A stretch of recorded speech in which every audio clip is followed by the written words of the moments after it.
conseil municipal qui ne devait pas être long, il risque d'être un peu long. Non, moi je suis assez perturbé par l'échange qui vient d'avoir lieu là à l'instant.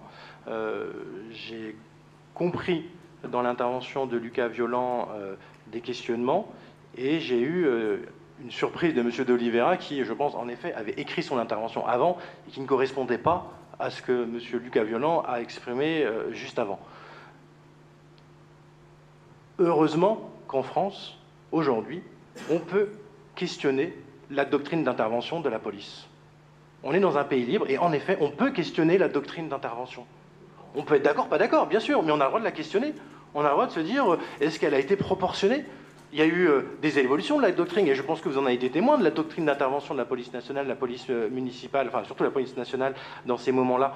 Je veux dire, ça a évolué. L'outillage a évolué, l'équipement a évolué, les doctrines d'intervention ont évolué, et souvent c'est face à des éléments dramatiques que les doctrines d'intervention ont évolué.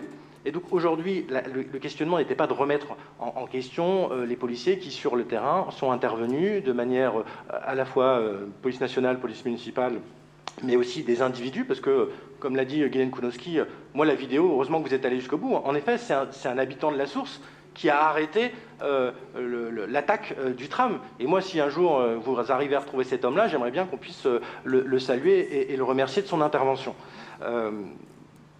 Et donc, moi, j'avais prévu une intervention plus longue, mais Lucas a repris la parole sur le sujet. Évitons les caricatures sur le sujet. Je sais que vous avez préparé cette intervention, parce que nous, on n'a pas eu le temps de la préparer, parce qu'on la découvre en conseil municipal qu'on abordait ce sujet-là. Mais voilà, vous avez préparé vos interventions, mais évitons ces caricatures de débat. On a été très clair sur le soutien aux forces de l'ordre, sur la dénonciation des violences qui ont eu lieu. Moi, je le dis, il n'y a pas deux catégories. Enfin, il y a ceux qui ont eu des actes de délinquance, il y a aussi des gens qui ont suivi le mouvement. Et que, en effet, il y a ces jeunes-là, ils ne sont pas perdus, et qu'il faut le retrouver. Et je sais qu'il y a déjà des dispositifs qui existent, et ça on le reconnaît, mais on a une augmentation de la violence dans tous les quartiers, partout en France, et on doit aujourd'hui, je pense que personne n'a trouvé la solution pour y arriver, mais on doit pouvoir collectivement avancer sur ces questions-là.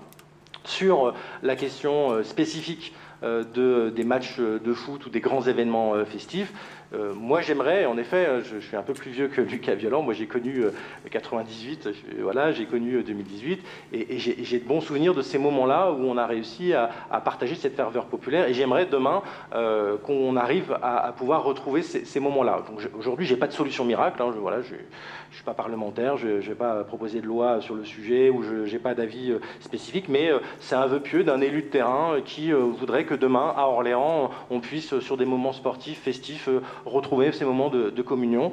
Et je sais que voilà, sur ce match du PSG, ça n'a pas été le cas, parce qu'en effet, voilà, vous l'avez dit, il y a des délinquants qui sont venus spécifiquement pour ça, pour mettre le bazar sur Orléans et agresser nos policiers municipaux. Et on a eu beaucoup d'Orléanaises et d'Orléanais qui se sont retrouvés entre deux feux, entre la police nationale municipale qui intervenait et ces délinquants qui cherchaient à en découdre. Mais voilà, le sujet étant tellement complexe, ne caricaturons pas nos débats, et peut-être que ce débat nous dépasse un peu, que c'est plutôt un débat national, mais j'espère aussi qu'on puisse continuer à questionner les doctrines d'intervention, de penser qu'elles aient été adaptées, ou si elles ne le sont pas adaptées, de pouvoir poser le débat de manière sereine.